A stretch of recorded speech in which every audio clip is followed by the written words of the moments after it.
Most people buying a compact SUV in 2026 are making a massive mistake. They're chasing fuel economy numbers on a spreadsheet or a shiny badge, while completely ignoring the one car that actually feels like it was designed by humans for humans. I'm talking about the Mazda CX-5. But here's the problem. Mazda just did something incredibly risky with a new redesign. They changed the dimensions, they overhauled the tech, and get this, they might have just killed off the one thing that made enthusiasts love it.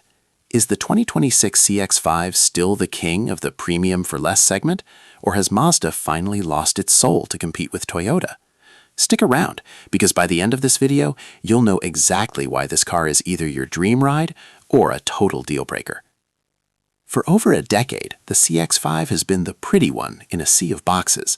Mazda's Kodo design philosophy wasn't just a marketing buzzword.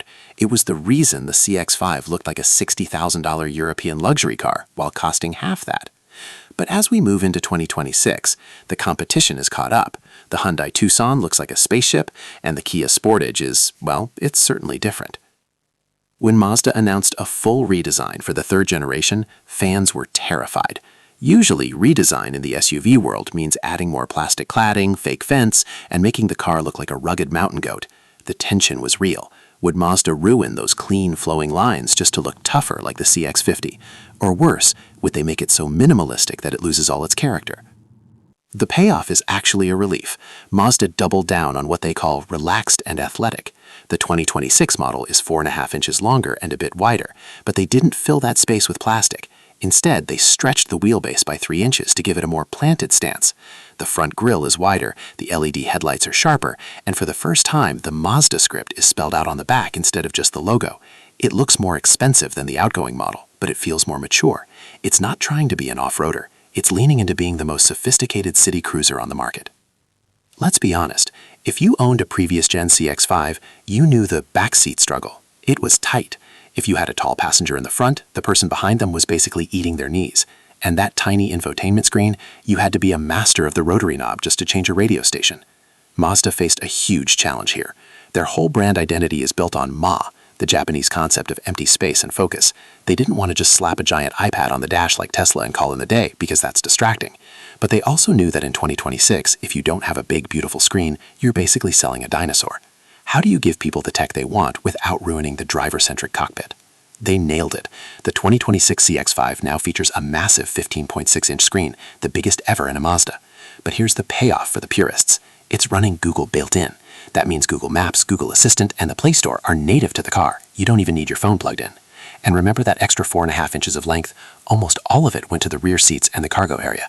The rear doors now open wider, nearly 90 degrees, making it way easier to load car seats or elderly passengers. It's finally a family SUV that doesn't feel like a small SUV. If you've ever driven a CX-5 with the 2.5-liter turbo, you know it's a sleeper.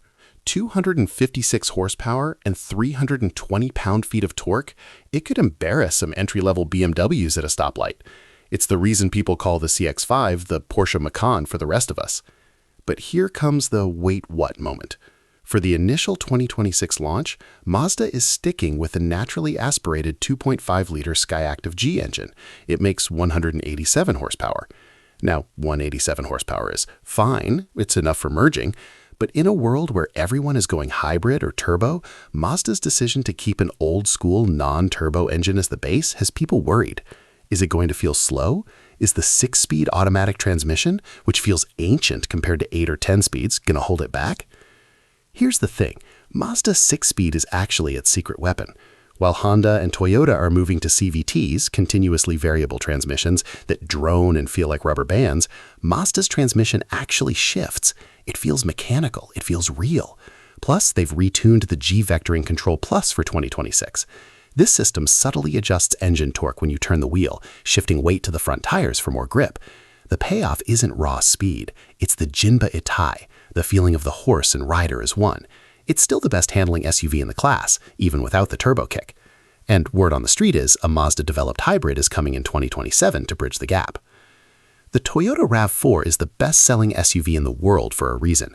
It's reliable, the hybrid gets 40 mpg, and it holds its value like crazy. Then you have the Honda CR-V, which has a massive interior. If you're in a dealership, why on earth would you choose the Mazda over the safe bets? The tension is in the compromise. If you buy a RAV4, you're getting a great tool, but the interior feels like it's made of recycled Tupperware. It's loud on the highway, and the driving experience is about as exciting as watching paint dry. You're choosing practicality over joy. Can the Mazda really offer enough joy to make you overlook Toyota's legendary hybrid fuel economy? The payoff comes the moment you sit inside. The Mazda's cabin uses Napa leather, real wood trim, and ambient lighting that feels like a spa. In the 2026 CX-5, they've added 7 levels of customizable ambient light and acoustic glass to keep the cabin whisper quiet. When you're stuck in traffic for an hour, do you want to be in a plastic box or do you want to be in a Zen garden? The Mazda is for the person who realizes that a car isn't just a tool, it's where you spend 10 hours of your week. You're trading a few MPG for a massive upgrade in life quality. No car is perfect, and if a YouTuber tells you a car has 0 flaws, they're lying to you. Mazda has a great reputation, but they aren't immune to new model growing pains.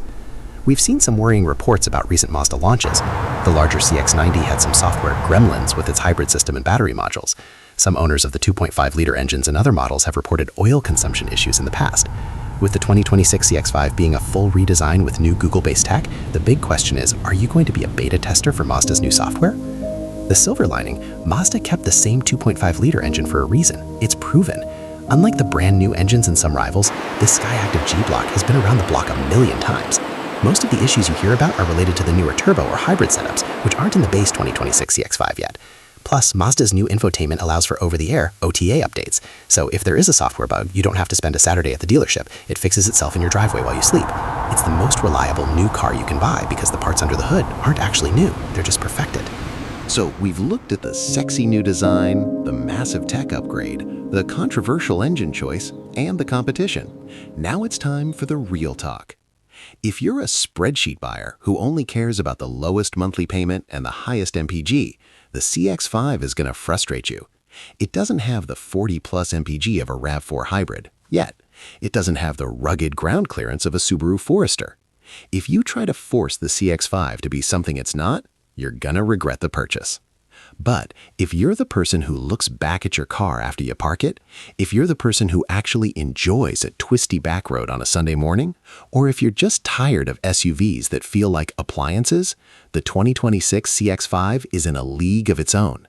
It's the thinking person's luxury car. It's for the driver who wants the BMW experience without the BMW repair bills. In 2026, the CX-5 isn't just a car, it's a statement that you still care about the drive. So, is the 2026 Mazda CX-5 the right move, or should you wait for the 2027 hybrid? Honestly, if you do most of your driving in the city, that hybrid might be worth the wait.